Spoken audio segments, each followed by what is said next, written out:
Anak-anak yang terkasih, pada masa BDR belajar dari rumah, kalian tidak perlu khawatir karena belajar itu bisa dimanapun, kapanpun, dan dengan media apapun. Kali ini saya, Bu Nike, akan mengajak kalian belajar melalui media YouTube. Anak-anak yang terkasih, materi hari ini adalah ketika Allah bercermin.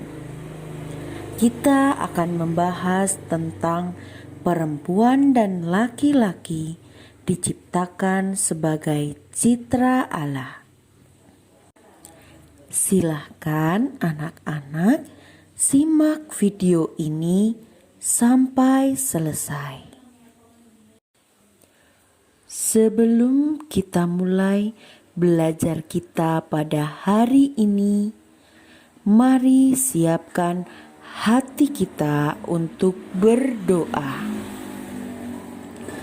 Dalam nama Bapa dan Putra dan Roh Kudus. Amin. Engkau telah menciptakan manusia seturut gambar dan rupa Tuhan, laki-laki dan perempuan. Laki-laki dan perempuan adalah gambaran-Mu. Bantulah kami agar kami sungguh dapat menjadi citra-Mu dalam perilaku kami setiap hari. Demi Kristus Tuhan kami. Amin. Dalam nama Bapa dan Putra dan Roh Kudus. Amin.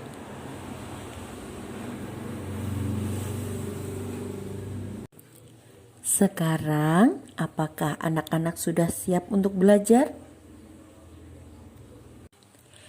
Pasti sudah siap, karena Punike yakin anak-anak memiliki semangat yang luar biasa untuk belajar. Nah, sekarang anak-anak silahkan lihat gambar anak yang sedang bercermin. Kalian semua pasti pernah bercermin. Coba kalian lakukan seperti gambar, kalian amati dan lihat hasilnya. Dari kegiatan ini, kalian pasti akan menemukan gambar atau bayangan diri kalian dalam cermin.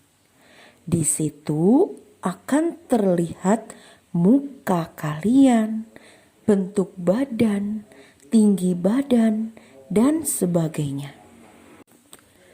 Nah, coba kalian bandingkan.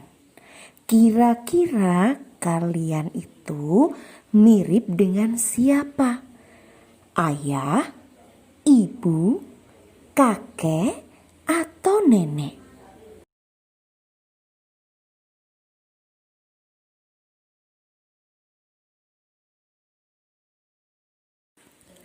Hasil dari kita bercermin, pasti yang pertama adalah kita akan melihat bayangan yang mirip dengan diri kita.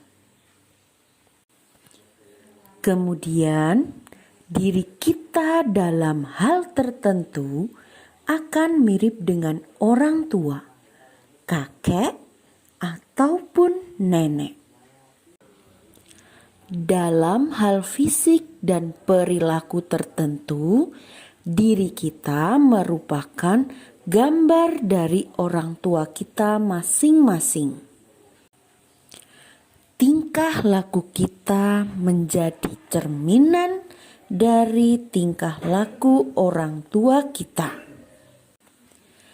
Itulah mengapa orang sering mengatakan anak ini mirip sekali dengan bapaknya atau ibunya. Jadi, kata citra atau gambar dan rupa merupakan cerminan atau menyerupai, baik secara fisik maupun tingkah laku.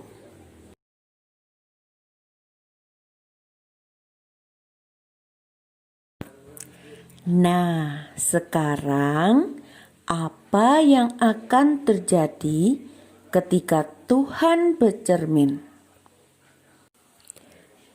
Ketika Tuhan bercermin, bayangannya ialah manusia laki-laki dan perempuan. Seperti yang tercantum dalam Kitab Kejadian bab 1 ayat 26 sampai 28. Sekarang silahkan anak-anak menyimak Kitab Kejadian bab 1 ayat 26 sampai 28. Berfirmanlah Allah, "Baiklah, kita menjadikan manusia menurut gambar dan rupa kita, supaya mereka berkuasa atas ikan-ikan di laut dan burung-burung di udara dan atas ternak dan atas seluruh bumi dan atas segala binatang melata yang merayap di bumi."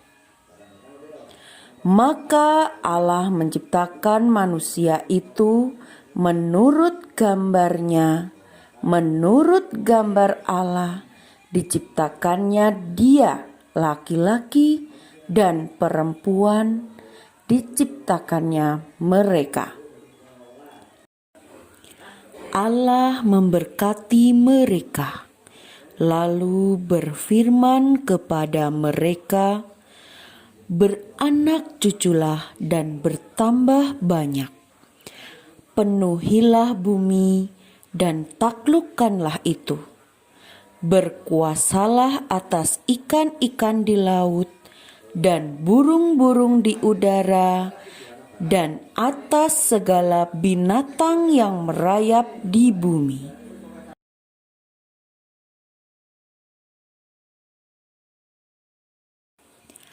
Anak-anak yang terkasih, Allah menciptakan laki-laki dan perempuan. Ada banyak perbedaan antara laki-laki dan perempuan. Perbedaan tersebut bukan untuk menentukan mana yang lebih kuat atau lemah, melainkan untuk bekerja sama dan saling melengkapi.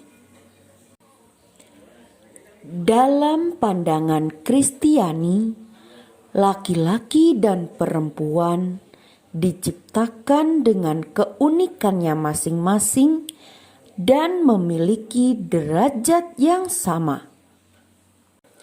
Nah, perbedaan yang ada pada laki-laki dan perempuan meliputi perbedaan fisik atau jasmani, perbedaan kejiwaan atau rohani, dan perbedaan kodrati, yaitu perbedaan mendasar yang dikehendaki Tuhan.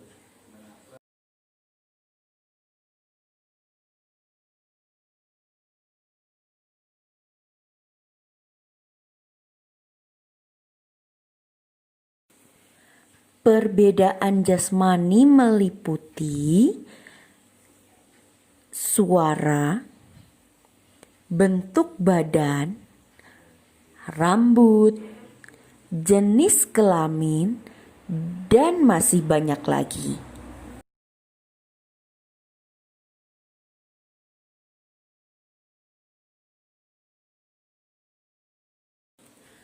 Perbedaan kejiwaan atau rohani meliputi emosi atau perasaan hati, cara berpikir, dan tugas atau peran.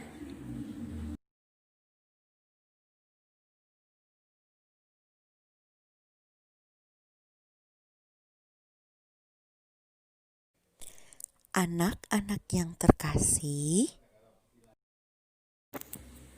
perbedaan kodrati laki-laki dan perempuan saling melengkapi dan menyempurnakan, di mana Tuhan menghendaki perempuan yang bisa mengandung, melahirkan, dan menyusui anak. Namun, tanpa laki-laki, perempuan pun tidak mungkin memiliki kemampuan untuk itu. Allah menciptakan laki-laki dan perempuan agar beranak cucu dan berkuasa atas makhluk lain. Manusia berkuasa atas makhluk lain karena ia mirip dengan Allah dan berbeda dengan makhluk lain. Perbedaan manusia dengan makhluk lain yaitu bahwa manusia memiliki daya cipta atau pikiran, memiliki rasa atau perasaan, dan memiliki karsa atau kemauan. Untuk itu, jika manusia menggunakan daya cipta, rasa, dan karsanya, ia menjadi mirip dengan Allah. Allah tidak menggunakan daya cipta dan karsanya untuk tujuan tidak baik. Dengan demikian, manusia sebagai citra Allah harus berperilaku dengan menggunakan daya cipta dan karsanya untuk tujuan baik. Manusia menjadi citra Allah berarti manusia mirip dengan Allah dan manusia berperilaku seperti Allah yang baik. Terima kasih anak-anak sudah mau menyimak video ini sampai selesai. Semoga kalian selalu sehat, selalu semangat dalam belajar dan mampu meraih prestasi yang memuaskan.